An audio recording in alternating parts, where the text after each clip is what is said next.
ఈ స్థానిక సంస్థల ఎన్నికలు ఒకటి దృష్టిలో పెట్టుకుని ఈ సమస్యలను అందుకని కుదించడం జరిగింది. ఇద్దరు రాజకీయ కారణాలు అయితేనేమి,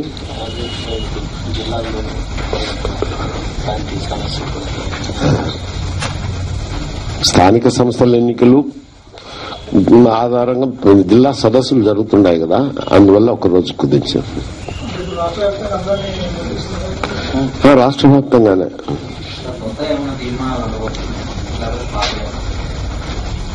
అంటే ఇప్పుడున్న సమస్యలను దృష్టిలో ఉంచుకుని దాదాపు 26 తీర్మానాలు ఉంటాయి.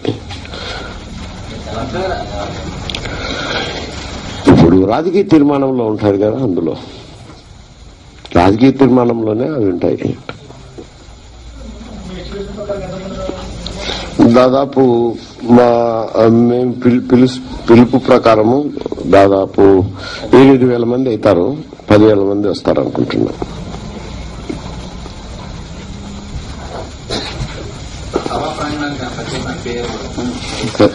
వైఎస్ఆర్ ప్రాంగణం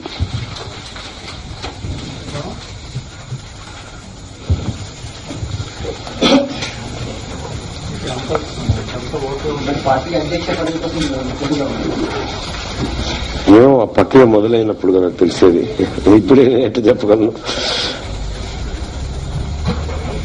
అది ఎన్నికల ప్రక్రియ.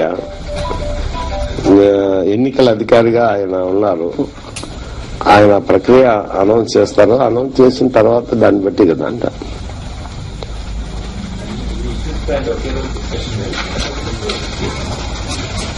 తీర్మానాలన్నీ ప్రింట్ చేసి పబ్లిష్ చేస్తాము, వాళ్ళకి ఇస్తాము. వాటిలో తీర్మానం ప్రవేశపెట్టినప్పుడు ఏమైనా అని వాళ్ళు డిబేట్ చేయాలనుకుంటే డిబేట్ చేయొచ్చు.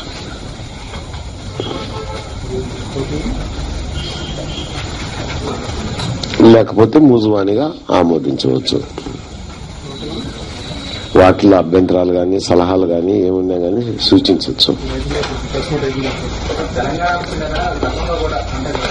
అది రాజకీయ తీర్మానంలో ఉంటాయి కదా అంశాలు.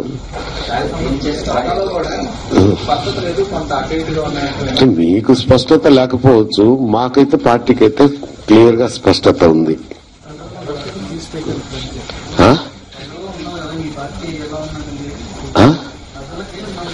ప్రజల చెప్పేటప్పుడు చెప్తారు కదా, తీర్పు చెప్తారు కదా, తీర్పు చెప్పేటప్పుడు చెప్తారు. వాళ్ళకు కూడా స్పష్టత ఉంటుంది, లేని వాళ్ళకు ఉండదు ఎప్పుడు స్పష్టత.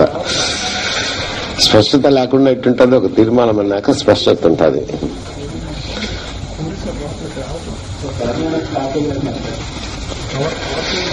అది మొదటి నుంచి మేము చెప్తుండేది కేంద్ర ప్రభుత్వం తీసుకోవాల్సిన నిర్ణయం.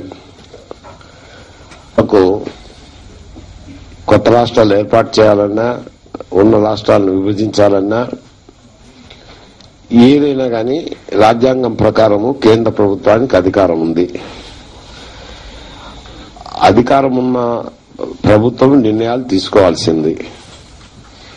ప్యాకేజ్ చేస్తారా, సపరేట్ చేస్తారా, అది వారికి సంబంధించిన వ్యవహారం. వారి నుంచి స్పష్టమైన ప్రకటన అయితే ఇంతవరకు ఏది లేదు ప్రభుత్వం వద్ద నుంచి. అన్ని పత్రికల మూలంగా వస్తున్న వార్తలు తప్పనించి ప్రభుత్వం నుంచి ఎలాంటి సంకేతం లేదు, ఎలాంటి సలహా కూడా ఇక్కడున్న రాజకీయ పార్టీలను అడగలేదు. అది వారికి